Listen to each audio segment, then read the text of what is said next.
So if you don't know what D&D is, I mean, we talked about it last episode a little bit, but Dungeons and Dragons is a tabletop RPG. It is. Role-playing game where you fill out a sheet, create yourself a character, and you go on an adventure on a map with some dice.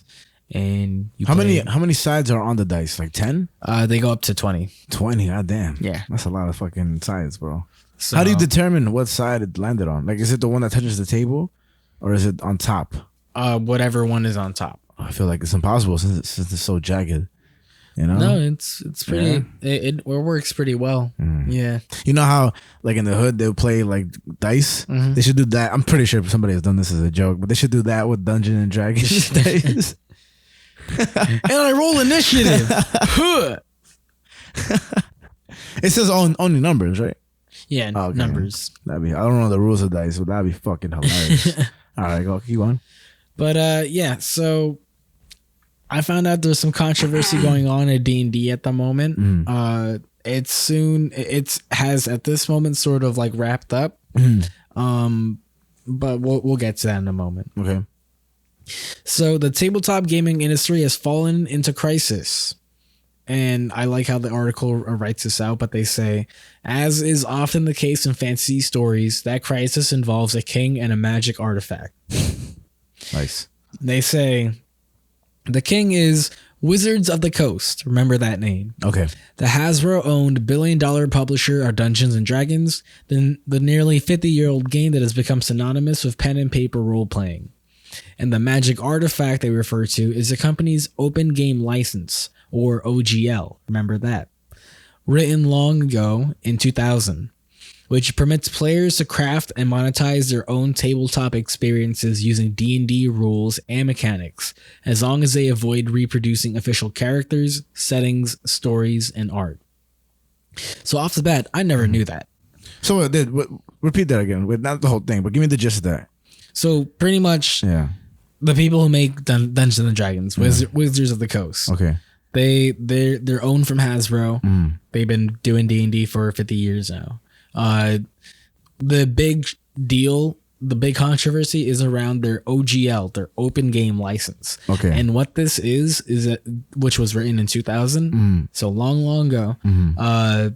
Pretty much what this means is that people can make their own Dungeons and Dragons experiences and monetize off of that, as long as they don't reproduce official characters, settings, stories, and art. So just like Winnie the Pooh, how I lost, it's like you can replicate it in any way you can. You just have to not do certain things with the character that would affect, what's already protected. So say for example, Dungeons and Dragons, say if Wizards of the Coast released an adventure where they have a character called like Malik or something like that, you wouldn't be able to recreate that character for your own experience while you play. Like if you made your own like adventure, you wouldn't be able to reuse that character. So anything. So explain to people that don't know, like me. So because I'm kind of pretty confused. So what do you mean that I can't like reuse that character when I make my own experience? Like in what way? Like to sell, or like how do you go by doing that? So I'll explain a little bit later, but just like the gist of it is like I said, people make their own tabletop experiences. Like when people play Dungeons and Dragons, you create everything that's occurring. Like in Dungeons and Dragons, there's a dungeon master, the person who basically runs the whole adventure. They basically run the whole show. Kind of like Monopoly as a banker. Yes. Okay. And pretty much the dungeon master, they a lot of the times for a lot of classic stories and stuff, they write the stories themselves before the game starts. So they probably prep this before. The game. Okay. Yeah. So the dungeon master is in charge of like prepping everything and stuff, and that would include like rules and like navigation methods and Well, not the rules, because you would still be using D&D rules and mechanics. So that's something you can't ever change if you want to monetize off. Yeah, like you still need to use D&D rules and mechanics. But from there, you can do whatever you want. Yeah, except use anything that Wizards of the Coast has already made. And Wizards of the Coast are the creators of Dungeons and Dragons? Okay. So if they have characters, and if you know than me, but like you said Malik, right? So they say their characters are called Blitz and Sequantia, right? You can't ever create a world where they're in it. Yeah. Ever. And then and now my last question, well, like, you know, just to clarify for people that don't play Dungeons and Dragons, you know, like that are listening. So in that way, so say you were hosting like a tournament, like it's a Dungeons and Dragons tournament, right? And the whole purpose of this tournament was to raise money so you can buy a car, no matter how ridiculous that sounds. And every person coming in to play has to pay an entrance fee of $20, right? So you can do that, right? And make money so you can buy a car or for them to buy a car or whatever. But at the end of the day, you cannot use those two characters in that tournament. Would that make sense? I don't know in terms of the rules of tournaments. I know that was a very specific example too. I'm just trying to grasp it, you know. Yeah, just because like I don't know if like there are Dungeons and Dragons tournaments out there, so it's like it's kind of that sounds pretty difficult. It's kind of hard example to sort of relate to. It's just I'll really emphasize this when again the last part of it. Okay. My whole confusion is the monetization aspect of it. Yeah, it'll become explained a little more as we move on. Okay. But I'll just emphasize that last part again. So again, this OGL open game license permits players to craft and monetize their own tabletop experiences using D&D rules and mechanics. Okay. As long as they avoid reproducing official characters, settings, stories, and art. Okay. So if anyone who's played D&D, you would know that if you buy an adventure from Wizards of the Coast, that the adventure book has like official art to like some of the characters or monsters or maps and stuff like that. So you can create adventures to sell. Yes. There we go. Okay, so you can basically so just to simplify it for those that don't know how to play, because again, me. So I can create a story and then I could like invite you guys to play and it'd be like 4 of us and we'd have a good ass time. And you can be like, yo, you should sell the story. It was so fun to play this. And so I go on, eBay and I can sell it, There are official websites that are allow creators to share their own stories. But as long as it doesn't use characters what's it called again? Characters, settings, stories, and art that Wizards of the Coast has already made. I feel like that's walking on eggshells with the story because I feel like so many stories can be so similar, Well, there hasn't been really much issues with it since honestly it's just been this issue recently that things have been coming up because up until this point it's been almost like open fucking house. Open house, like make whatever you want, which is pretty dope for the players, I'm trying to say. And cool. So there's a whole like world out there of different adventures that you can go find and things like that. Right. I'm understanding now though, so nice. But so and like I said, the monetization stuff will get explained a little more as we go on too. But many tabletop designers portray the OGL as a kind of book of creation, the basis for a vast and noisy empire of artworks and experiences, from full-blown tabletop competitors with their own fantasy settings to what's known as actual play, projects like Critical Role, if you ever heard of that, in which professional voice actors broadcast their D&D campaigns. So even projects like Critical Role where they make money off of that, they're allowed to make money off of that because of the OGL. What do you mean by Critical Role though? I'm confused. You haven't heard of the show Critical Role? Nah, I think you're gonna have to do a lot of explain. Like imagine I know nothing because I don't, and to people that are listening, I don't think they know. I just thought that was like a nerdy thing that people knew. No, I have not ever heard of that in my whole life. Yeah, I mean, like I said, it's just it's a show where professional voice actors broadcast their D&D campaigns. So it's like, I'm forgetting his one. So their personal D&D campaigns. Yeah, they do like their own D&D campaigns, and these are professional voice actors. But do you play along with this voiceover, or you just watch? You just watch. Watch the adventure unfold. Okay, and then they actually are rolling the dice. Yeah. Cool. Okay. No, I'm just saying it because for me, like, I imagine if I was listening and I have no idea what this is, I'd be pretty confused, So yeah. So where was I? Control was Control, right? Fuck. Where? My bad, bro. No, you're good. Yeah. But they've been able to monetize. Yeah. So projects like Critical Role are allowed to monetize off of D&D because of the OGL. They're on YouTube. Yeah. Okay, cool. I think they or actually, let me double check. Like Twitch or some I don't shit? know if they're on YouTube. I think it's like a TV show, if I'm correct. Oh, what the fuck? I mean, I know D&D is huge too. I'm not trying to undermine it by saying I don't know either. For me, it's one of those things where if you're not into it, like you really have to have things explained to me.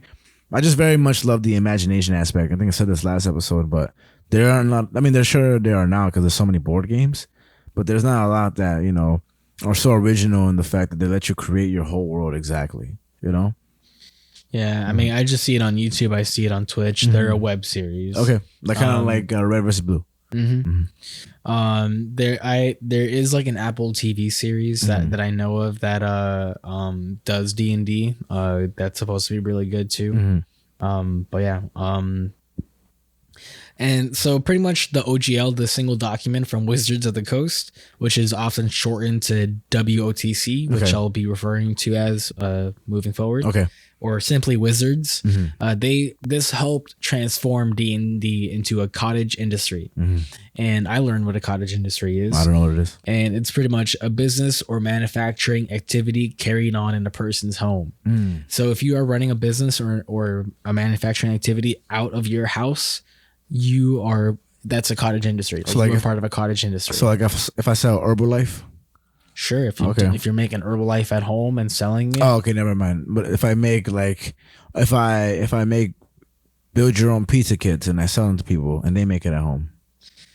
Well, as long as you're making these kits at home, okay, that's what I mean. And selling it. So anything you sell at home, anything you sell from home, like that you make at home and sell it. It's a cottage industry. Cottage industry. I didn't know that. I wonder why. Wonder why it's named that. I don't know. Cottage, bro. But yeah. Right. But the article writes, but the once benevolent king appeared to have succumbed to avarice and begun meddling with the Book of Creation. Which, again, just a nerdy way of writing about this. But it talked about how an elite draft of OGL 1.1 dated mid-December and obtained by pop culture news outlet IO9, WOTC proposed some drastic changes. A 25% royalty on revenue from any OGL creator earning above $750,000 per year in sales. The right for WOTC to use any content created under the license for any purpose. An apparent ban on the virtual tabletop simulators that helped kindle a tabletop gaming boom during pandemic lockdowns, and the deauthorization of anything made according to the previous OGL. So they switched up real quick. They said, we want to make some money now too. Yeah. What's that part with banning that thing during the pandemic? Virtual tabletops? Yeah. So people playing D&D have you ever heard of Tabletop Simulator? No. It's literally emulating your board onto the online with the graphics. Yeah, like you could play any board game in Tabletop Simulator. Any board game, it's on Tabletop Simulator. You can play with your friends. It's on Steam, and you just play with your friends online and stuff. So you can play D&D on Tabletop Simulator. So they basically opened the doors for you to make a lot of money up, creating what they allowed, creating on their platform, as long as you didn't steal from them. And now that they see people are being very successful or making a lot of money, now they're pretty much taking away more opportunities if you're making more than $750,000. Yeah. That's crazy. That's fucking wild. You hear that noise, right? That's a heater. Oh, my bad. Okay, sorry. Sorry, guys. But yeah, that's crazy. I feel like this man's selfish enough. What the fuck? So, and I'm sure that they're going to justify it by saying, well, this will allow us to make more content. That's why we're doing it, Well, I'll explain what happens. It's pretty interesting, actually. All right. But 2 weeks after that initial leak, WOTC had executed a dramatic pivot. They said, we're giving the core D&D mechanics to the community through a Creative Commons license, which means they are fully in your hands. This was read on a Thursday update from D&D executive producer Kyle Brink. Now, make a note of that because we'll get back to that. So the article jumps ahead a little bit, but pretty much it's just saying that in this moment, after that leak, they pivoted again. Yeah. So, and I'll explain that in a moment. But not to use this term because I feel like it's a controversial term, but the only thing I can think of is like Indian giving. You know, Indian like giving? giving away and then taking it back. Oh. You know what I mean? I think that's what it is. Some shit like that. I don't know. Like, Yeah. like Yeah. the Indians gave us some land and then they wanted it back. And it's like, no, we tricked them. My bad. But like, Yeah. Yeah. You're Inuit, so you can say that. I'm an Inuit, yes. But since 2000, a number of D&D based projects have turned into highly profitable enterprises. A 2021 leak of data from the live streaming site Twitch listed Critical Role as the single highest paid channel on the platform, earning more than $9.6 million since 2019. God damn. That's why I was surprised you hadn't heard of it. It's pretty popular. Critical Role, right? Yeah. Not a clue. But 9.6 million like followers and money. I mean, those things are happening on so many different bases with so many people. Like, it's kind of crazy now. But publishers like Kobold Press and Drive-Thru RPG have built huge followings around their third-party D&D campaigns and other tabletop materials. Since the leaked draft of the updated OGL was published in early January, WOTC's devoted subjects have rebelled. Over 60,000 creators and publishers have signed an open letter under the name #OpenD&D demanding the retraction of OGL 1.1, online campaigns encouraging players to cancel their D&D Beyond subscriptions, which is WOTC's official design D&D toolset, went viral. And rival game publishers like Pathfinder creator Paizo have announced plans for new irrevocable open tabletop systems and licenses, seeking to fill the breach. So pretty much the original OGL was what this guy says, Matt Jarvis, a masterstroke of community support. So again, like how you were mentioning that it seemed a little messy to maybe do that in the first place. It worked for pretty well for a long time. Like a lot of people were really happy with this. Yeah. And he says, as opposed to the updated one. Yeah, the updated one is more greed. Yeah. Yeah. And he says it allowed Wizards to thrive, Wizards of the Coast. Yeah. Because people were making stuff for D&D and allowed creators to thrive because they were able to say, this is compatible with D&D. The league changes to the OGL, Jarvis and other critics argue, seem designed simply to monetize and extend control over the sprawling network of creators the OGL once empowered. And this seems it's part of a consolidation of the D&D brand under the One D&D label. Project WOTC is calling the future of D&D. That includes an updated rule set, the D&D Beyond subscription service, and a forthcoming official virtual tabletop app. So pretty much, because they're coming out with things that are similar to what they were using before, now they want to marginalize on their release of those things. Yeah, like they're trying to like just lump it all together. Yeah. This is crazy. But the OGL's magic wasn't just about money, the article says. Oh, no. I'm not convinced. Well, the OGL's magic just wasn't about money. Oh, okay. So not the updated one, just the original one. Okay. According to designer, writer, and disability consultant Sarah Thompson, remember that name? Basic ass name. Ooh, got a notification. Oh, that was me. I was like, what the hell? Oh my god, I got another notification. Oh shit, me and Khalifa hit you up? Oh shit, damn, what's up, girl? And you're like, I don't know who you I don't ever heard of you. Glasses. Why am I sweating all of a sudden? Just throw up.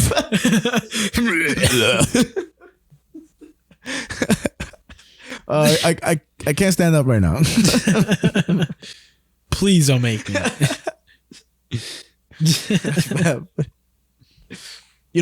There's always that funny joke of like when you were in school and if you ever had a boner and you had to go up in front of the class and talk. That's never happened to me personally.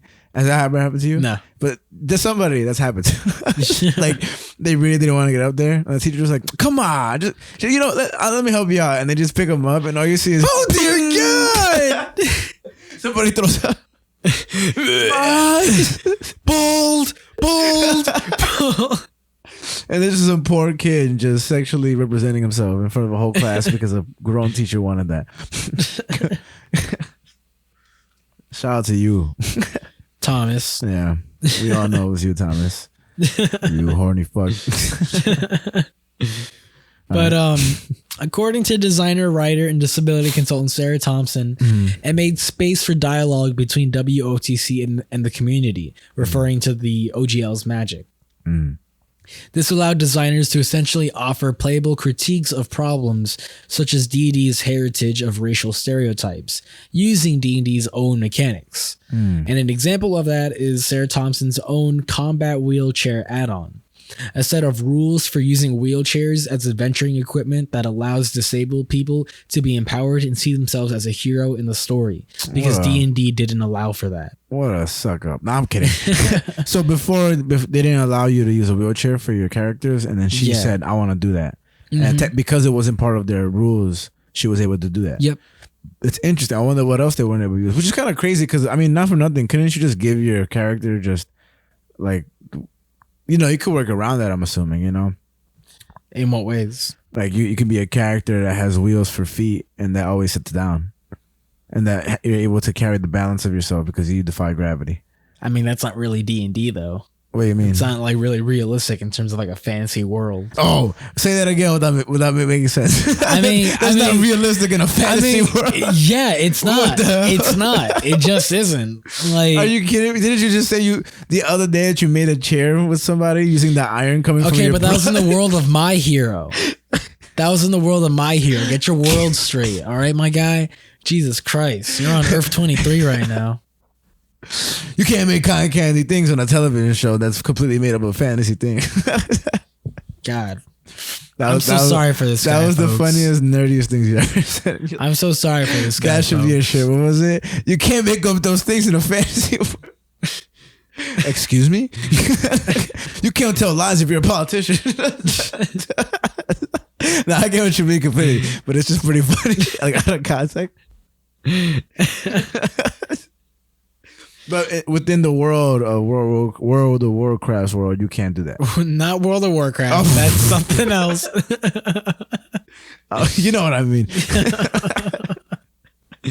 All my nerds out there are like, oh my fucking God. I just got a hair in my mouth. My mustache gets in my mouth sometimes. Anyway. Man, it happens. That's pretty fucking funny. But yeah, I'm doing the nerds ready right now. But yeah, I took a look at the Sarah Thompson's combat wheelchair add-on, and she's gone through like 3 updates of it so far. Yeah. And they're all like 80, 100 pages long. Crazy. The 4th update, she walks. But damn, so you have to follow all these rules within her.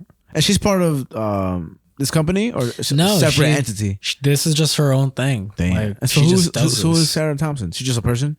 Yeah, she's a designer, writer, and disability consultant. Damn, 80 pages? No life over here. No, I'm kidding. Okay. How is there like a record for world longest one?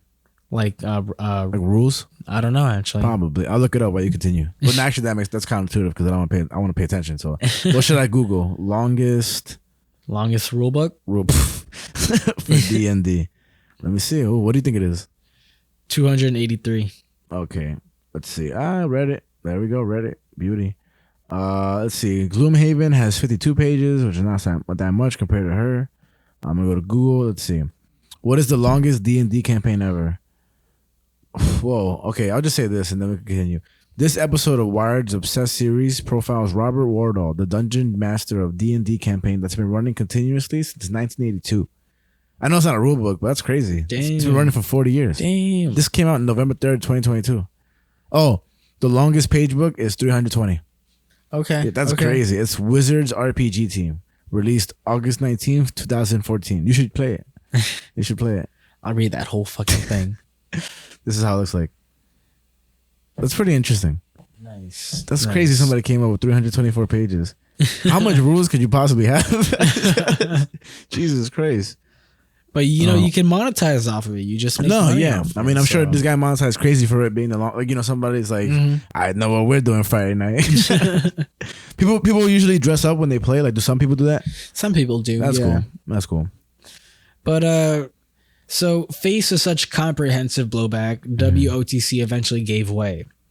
So to all the Wait, can I say one thing real quick? Yeah. Do you think in the world of OnlyFans that there's people that do that and they sexualize it? Like, you know, there's people like in the world of like, you know, social media and using like porn stars to represent things and OnlyFans, like there's people that use this game and they just sexualize it. If that makes any sense to you, like, does that make it like, you know, they'll like play it and they'll like dress up all sexy and then they'll just like, you know, I mean, You know? I don't know if anyone's done that. I can't. I'm like, sure they have. That's what I'm trying to say. But like a one or like a handbook that's like sexy. You know? I don't know. I wonder. I'm about to start it, bro. Hey, I bet you'd like that. Wouldn't You like that? Right? Fucking like that, right? I think it's a good idea. I think we should find some people to do that for us, and we can just call it, you know, Frankie and Howie's idea. They get like 10% cut. Chill out, WOTC. Yes. I think it's a very good idea. But, sorry, continue. Yeah, so dealing with all the blowback, WOTC eventually gave way. On January 13th, the company announced plans to discard the royalty scheme and promised that creators will retain exclusive ownership of their own work, while also defending the OGL 1.1 as a means of shutting down quote-unquote hateful and discriminatory products and quashing third-party NFTs. The post, which was not attributed to any specific individual at WOTC, ended by hailing the situation as a victory for both sides, insisting that the company had always intended to solicit the community's input. And so in that message, they write, when we initially conceived the revising the OGL, it was with three major goals in mind. First, we wanted the ability to prevent the use of D&D content from being included in hateful and discriminatory products. Second, we wanted to address those attempting to use D&D in Web3 blockchain games and NFTs by making clear that OGL content is limited to tabletop role-playing content like campaigns, modules, and supplements. And third, we wanted to ensure that the OGL is for the content creator, the homebrewer, the aspiring designer, our players, and the community, not major corporations to use for their own commercial and promotional purpose. Driving these goals were two simple principles. One, our job is to be good stewards of the game. And two, the OGL exists for the benefit of the fans. Nothing about those principles has wavered for a second. That was why our early drafts of the new OGL included the provisions they did. That draft language was provided to content creators and publishers so their feedback could be considered before anything was finalized. In addition to language allowing us to address discriminatory and hateful conduct and clarifying what types of products the OGL covers, our drafts included royalty language designed to apply to large corporations attempting to use OGL content. It was never our intent to impact the vast majority of the community. And they continue. However, it's clear from the reaction that we rolled a 1. It has become clear that it is no longer possible to fully achieve all three goals while still staying true to our principles. So here's what we are doing. The next OGL will contain the provisions that allow us to protect and cultivate the inclusive environment we are trying to build and specify that it covers only content for TTRPGs, standing for tabletop role-playing games. That means that other expressions such as educational and charitable campaigns, live streams, cosplay, VTT, which is virtual tabletop uses, etc., will remain unaffected by any OGL update. Content already released under 1.0a will also remain unaffected. What it will not contain is any over royalty apology structure. much. These motherfuckers are crazy, bro. This is a handbook in itself, bro. It's a pretty long one. Not to cut you off. I'm sorry. We'll continue. But they say what it will not contain is any royalty structure. It also will not include the license back provision that some people were afraid was a means for us to steal work. That thought never crossed our minds. Sure. Under any new OGL, you will own the content you create. We won't. Any language we put down will be crystal clear and unequivocal on that point. The license back language was intended to protect us and our partners from creators who incorrectly allege that we steal their work simply because of coincidental similarities.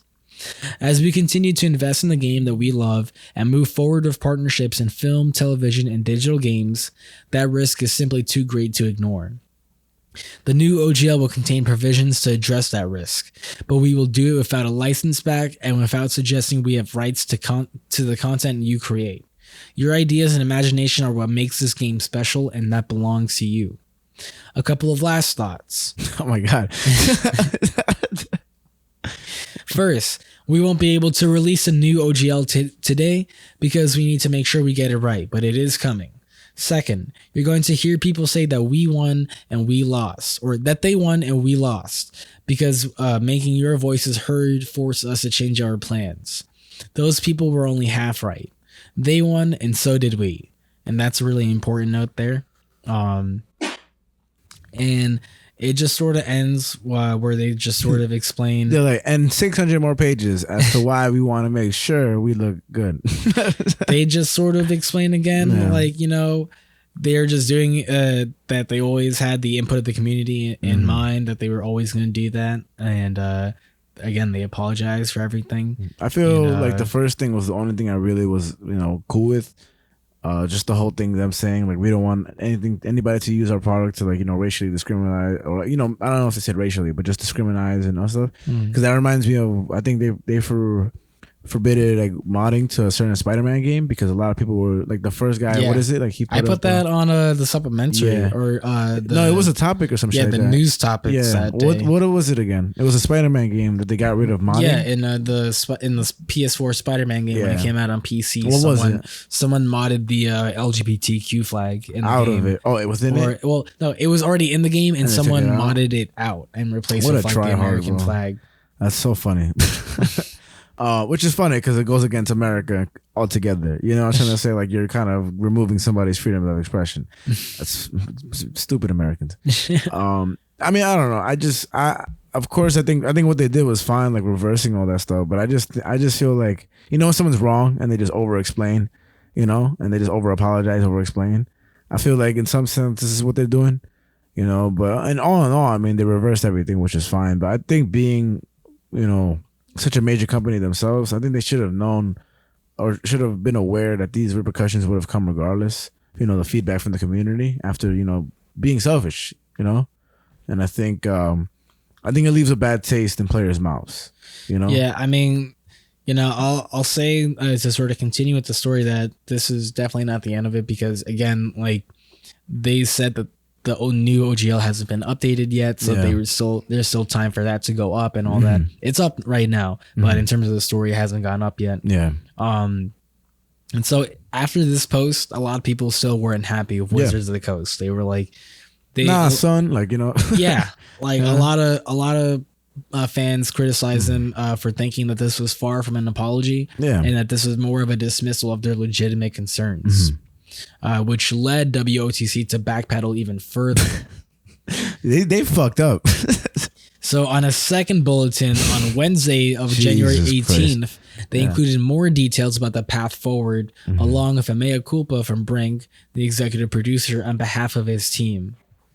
And the biggest sort of takeaway from this is that he basically breaks down what the new OGL is going to be like.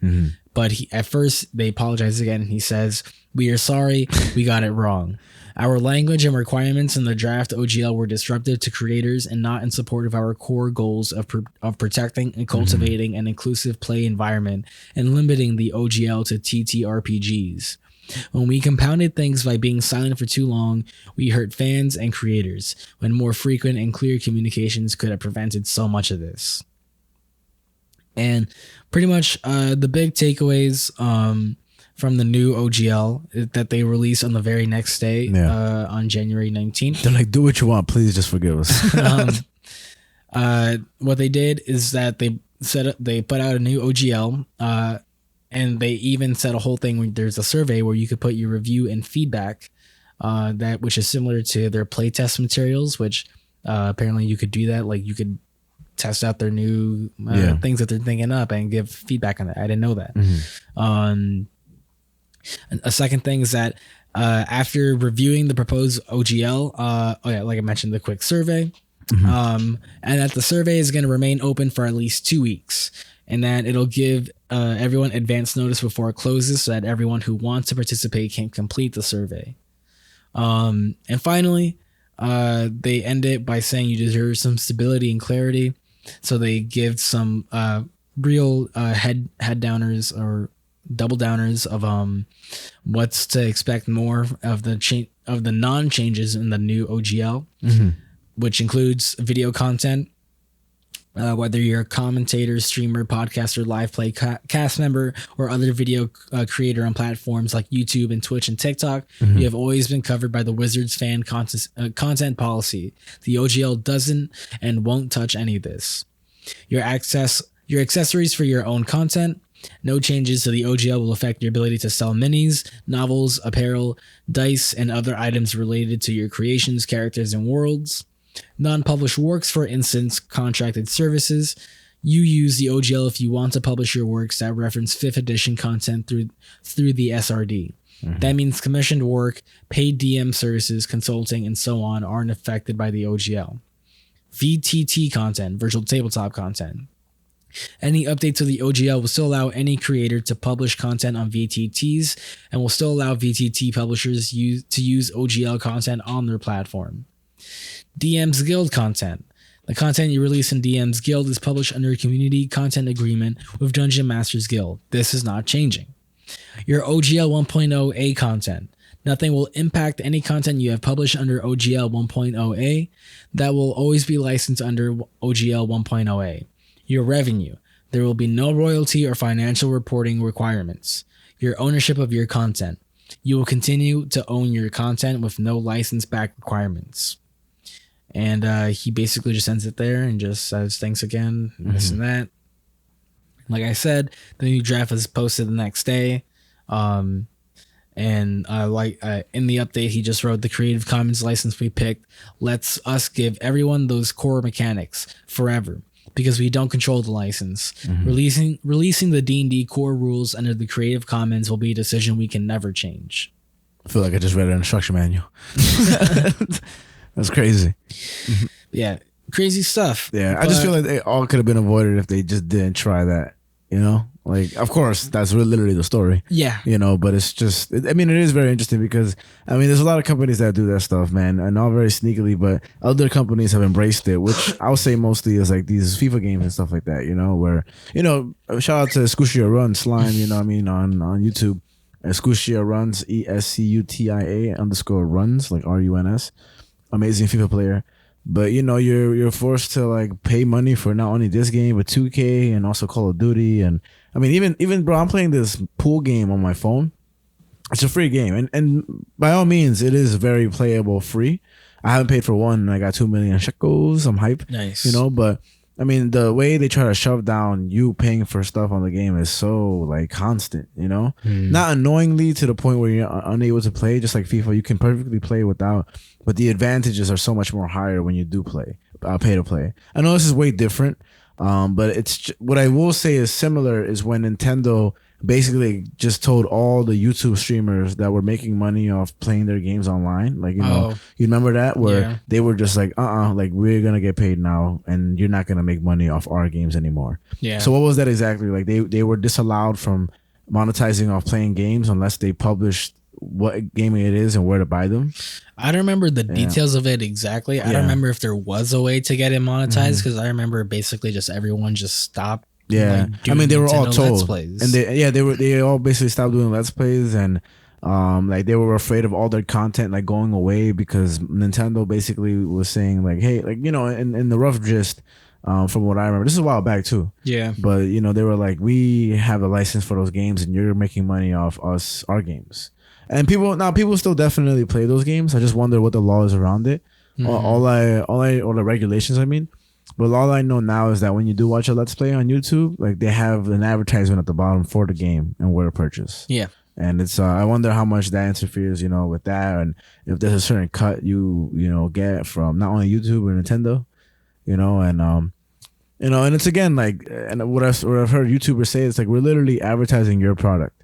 You know, like, and mind you, maybe it will hinder some people from buying the game itself, but I don't really think that's the case, especially with a company like Nintendo, you know, so that's interesting. Yeah, I don't know, man. But that one is most similar to, I think, this D&D one. Yeah, it's like, you know, like, hey, let's try to stick our fingers in what, you know, free advertising basically, or like just expansion of this already set game that's, you know, so prominent in a lot of people's lives, you know. Yeah, I mean, I'll just say that, like, this is just a pretty ridiculous situation in terms of just the fact of like it could have just been so easily avoidable if they just didn't try in the first place. But that's what it is, man. That's what greed does to you, and it just, again, it will always taint and become this mark in the history of D&D, unfortunately. And the people that made those decisions are to blame for that. And I mean, to be honest, man, there's a lot of loyal fan bases, and I watch sports, so there's a lot of loyal fan bases. I'm a Lions fan, which is like, if you don't know, they suck ass, and I'm a Lions fan for football. But D&D has such a loyal fan base, and it's crazy, you know. Yeah, I mean, what sucks is that like I'll end the article where it's just unfortunately, like, for a lot of fans, the damage has already been done, and some may hinder them from playing again. You know, maybe not, because the game's fun to them. But like that Sarah Thompson person, they said they've lost quite a lot of faith that people had in them, and I don't see how they can rebuild that trust anytime soon. Yeah. And she was recently slated to work on an official D&D product, and she ended up pulling out in protest. That's amazing, man, because obviously that might have included a lot of money, you know, to make off that product and stuff like that. And once again, like, you know, the reason I say they must be so loyal is because, you know, in the age of technology, and of course board games are still very, like, you know, popular, just like comic books boomed in the pandemic. You know, these things won't go away. Or like the record players, like you were saying, we were talking about all the time before. But just like, you know, to live in the digital age, and of course there's a tabletop, the virtual tabletops and stuff like that. So it is morphing, you know, further than it. But just people, you know, like these because they're so classic and so unchanged, you know. And yeah, I mean, that just goes to show a lot. Like with this one Sarah Thompson person, a big fan, of course, and someone who's involved in the industry, and for her to pull out and protest is pretty major. Yeah, you know, you can't buy that back, or you can't like apologize that back. Like, you know, it's like just really. I mean, if they were going to do it, it would probably be 7,000 pages. You know, but that's a damn shame. Yeah, you know, in the most simple way. And the community's mistrust of WOTCs has been simmering for a while. This was said by Mike Holick, who is an editor-in-chief of Mage Hand Press, a third-party D&D campaign publisher, who also organized the #OpenD&D letter. Yeah. And he points to the 4th edition of D&D, which shipped in 2008 with its own similarly controversial game license, which WOTC reverted back to their current 5th edition in 2014. And he says, once they get big enough, they try to get greedy and capitalize on it. As long as they can monetize the remaining people more. And pretty much to end it all, the WOTC appears to have committed an irreversible act of self-sabotage in trying to replace the original OGL, squandering the prestige accumulated over 20 years in a matter of weeks. And there's this quote here by Austin Walker, IP Director of Game Studio, Possibility Space and Friends at the Table Game Master. He jokes around saying, "A king shouldn't be grasping at all of your coins. That's what a dragon does, right?" And the article ends, as any group of D&D adventurers might tell you, in stories like this, the point of a dragon atop a treasure trove is for it to be slain. And yeah, I just wonder what PM me or Forrest can have to say about this. Hell yeah. He probably has some crazy shit to say about this. He probably would sum it up so beautifully. We're really missing out by not having him here with us. We need him on the show, man. We need him in our lives, bro. I need him as my friend. I need him as my God. I need him as my lover. I need him as my God and lover. Or her. You're gonna fuck your God? It might be her. And yeah, it might be her with a hijab and a shitty chef player who plays D&D.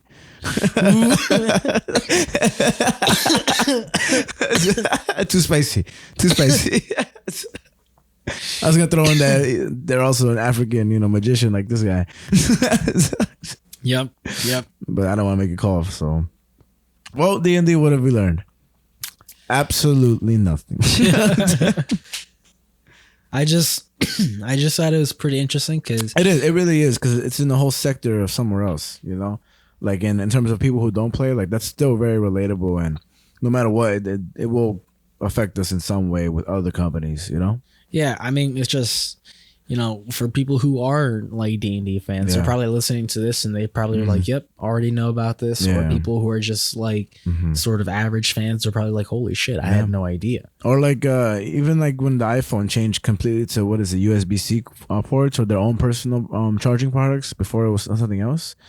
I mean, that shit is crazy because it made every iPhone user, again, people who are loyal to iPhone that participate in the iPhone for Life program and stuff like that, where they basically planned on changing everybody's charging ports for products they already had and made them buy new stuff. And even with the new iPhones not even coming with chargers anymore. Like, that's fucking crazy. You know, I think they got fined for that in Europe. Like, European suit and everything. But that's the same thing, just different story. You know, a company already making so much money at the cost of like children in Japan, or like, you know, horrendous work conditions. I mean, not Japan, China. What can I say? Just profiting more and more off like loyal customers, you know, and it's very interesting. Company's gonna company. Yeah. We just fixed them. Just we'll make a better company. I mean, yeah, we should start our own company. Yeah, we will. The OnlyFans wizardry, sexy clothing, D&D. Oh yeah, you know, I'm all for it. Man. Africans. I'm all for it. We need to destroy our enemies together, one by one.